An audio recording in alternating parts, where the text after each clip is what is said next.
Yes, Kenya. Tamu sana, tamu sana, tamu sana is. It's very true. A fish starts rotting from their head. If you look at Kenya Kwanza government, it's rotting from the head. And as long as the head is rotten, the tail will never be fresh. About 1 day ago, William Ruto talked of kusafirisha Uhuru and Raila Odinga. Upon making those remarks, top government leaders such as Moses Kuria, Dennis Itumbi, Senator Kiprotich have been sharing all manners of hate speeches. And the police are quiet, not taking any action. NCIC is silent.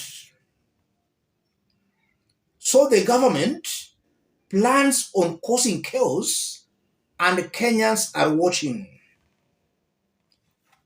In this video, I want us to have a look at a clip of Oburu Odinga, a clip that has been going viral. The clip is going to form the basis of our analysis. Have a look at this. That if you attempt to root the life of Raila, I tell you that Kenya will be worse than Rwanda. I must warn you that Kenya will be worse than Rwanda. I want to tell Ruto. And Ruto, I have information that you and your deputy,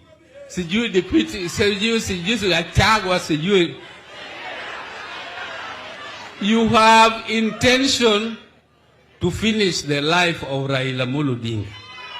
I have that information. And I have it because even Gachagua himself announced it and said that we are going to now deal with Raila finally. We are going to deal with him conclusively. That the demonstrations will be the last of Raila again. When you say that this is going to be the last of him, what do you mean? You mean to say you want to take the life of Raila. But I want to warn you, Ruto, that if you attempt to root the life of Raila, I tell you that Kenya will be worse than Rwanda. I must warn you that Kenya will be worse than Rwanda. That's Oburu Odinga's way of dissuading William Ruto against any evil plans they have against Raila Odinga or against any Azimio leader. Even before we dig deep into those remarks, let me say this. William Ruto and his Kenya Kwanza Brigade should accept this fact. Out of 8 former provinces, Raila controls 6 out of 8.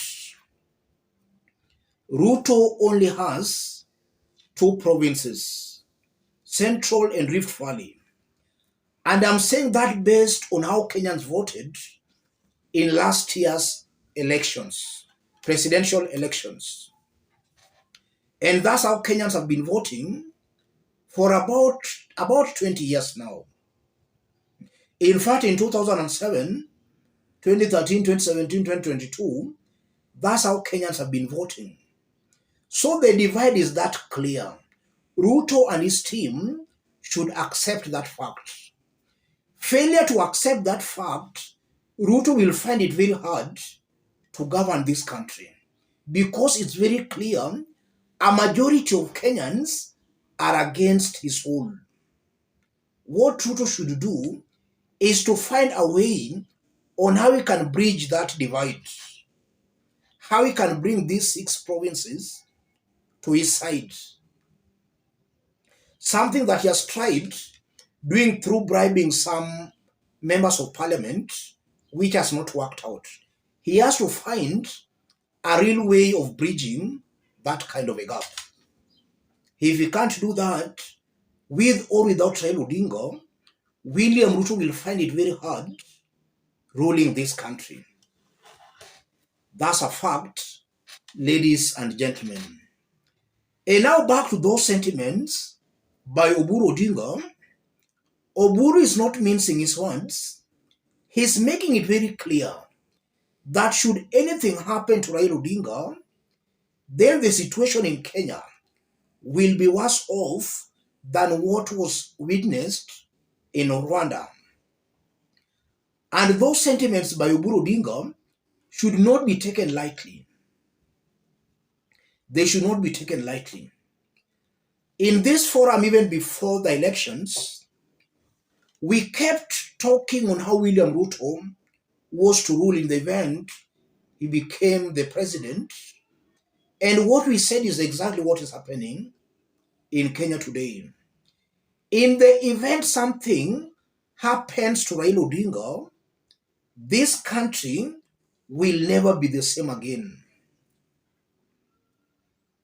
It will be most definitely 6 against 2. And that's a fact, ladies and gentlemen. William Ruto is charged with the responsibility of being a symbol of national unity. It's very unfortunate that the same William Ruto who is charged with that responsibility is the person clearly dividing the country. Listen to Ruto speak. Listen to Rigathi speak. In fact, Johnson Sakaja, Nairobi governor, is coming out as a more sober leader in Kenya Kwanza than Ruto and his top officials. Ruto, you are clearly dividing the country. It's high time you sober up. There is this false notion that they can do something to Raila Odinga and then things will just be the same again. It will never be the same again. With or without Raila Odinga, Kenyans will still rebel against William Samoei Ruto as long as the high cost of living continues, as long as Ruto never won 2022 presidential election, Kenyans will still rebel. Because as it is right now, even in areas supporting William Ruto, they are not happy on how things are happening. But simply because some Kenyans are politically ignorant, they are forced to support a government oppressing them simply because the top leader is from their tribe, which is very unfortunate. They already know the truth that this is not a good leader, but because of our bad ethnic politics, they are forced to support a leader who is oppressing them, simply because that leader is from their tribe. That stupidity of the highest order, ladies and gentlemen. If you look at Moses Kuria, Ruto and his team, this is like a cartel. They have succeeded in controlling the coffers. So any person who is trying to disrupt their feasting, their celebration, or rather that celebration, that person is seen as an enemy. And in this case, they think Israel Odinga is the enemy. It's the people who are suffering who are actually pushing Raila Odinga to speak on their behalf.